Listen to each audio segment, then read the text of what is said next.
The first problem is that when we look at the Christian scriptures, which are both the Old and New Testament parts of the Bible, we find a book which is full of violence, war and death.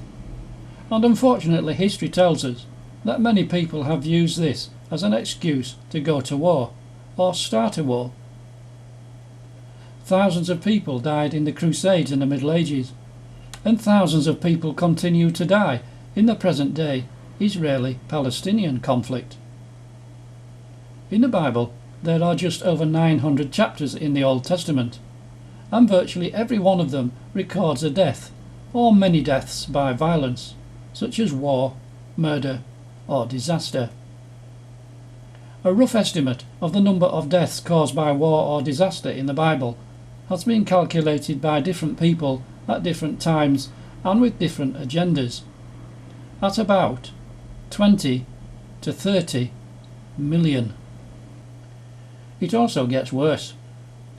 The Old Testament writers attribute many of these deaths personally to God, either by his actions or his commands. A rough estimate of the number of deaths caused personally by God is 2.5 million. Surely there must be some mistake here. It appears not. It still continues to get worse. The Old Testament even teaches and encourages the ancient Israelites, the ancestors of the present-day Israelis and Palestinians, to go to war with anybody and everybody who happened to be in their way, or worshipped other gods that were not the same as Yahweh, the Israeli God. Christianity is of course based on the teachings of Christ, and he made it quite clear by how he lived and what he taught, that any form of violence, killing, war or terrorism is out of the question. All of these teachings are in the New Testament Bible. So we must now look at the problem of why the Bible appears to contradict itself.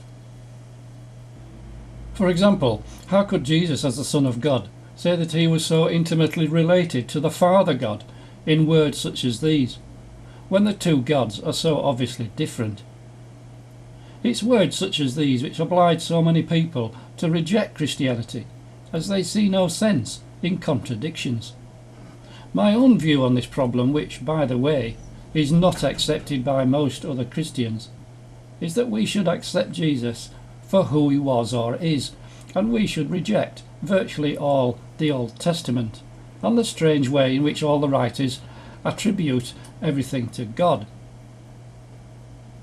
If you don't go for rejection, then you have to live with the far worse problem of contradiction. I am also one of those people who reject the idea that the Bible has been somehow inspired by a supernatural being above and beyond the writers. As I explain in many of the other videos on this channel, the Bible has been written by flawed and unreliable human beings, no different to you and me. The only exception I can make to this point of view is the prophecies.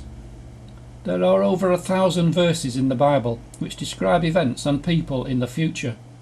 Approximately 75% of these prophecies have either happened or are happening right now in the 21st century, such as the Israeli-Palestinian conflict mentioned in part 1. What are the chances that the remaining 25% will happen?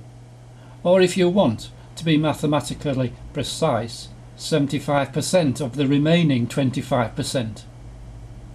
I am therefore willing to accept that the prophecies have been divinely inspired, as there is no way that human beings could predict the future with the accuracy that they have. Here is just one example. In a dream, Nebuchadnezzar, one of the kings of Babylon, foresaw the destruction of his own land and the number of empires which would conquer the Middle East in the future. 5 parts of this prophecy have already happened.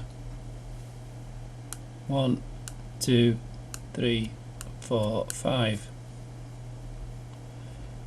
And we are living in the 5th part of the iron and clay, where there are many nations and many different cultures, but like the iron and clay, they do not mix at all well, however hard we try. as 5 out of 6 have happened, what are the chances that the 6th part will happen? I have never been brilliant at maths, but I make that about 80 to 90% in favour. But we must return to the problem of the Old Testament and the strange way in which God was supposed to cause everything to happen. And when I say everything, I really do mean everything. From not being able to have children to the latest earthquake or flood.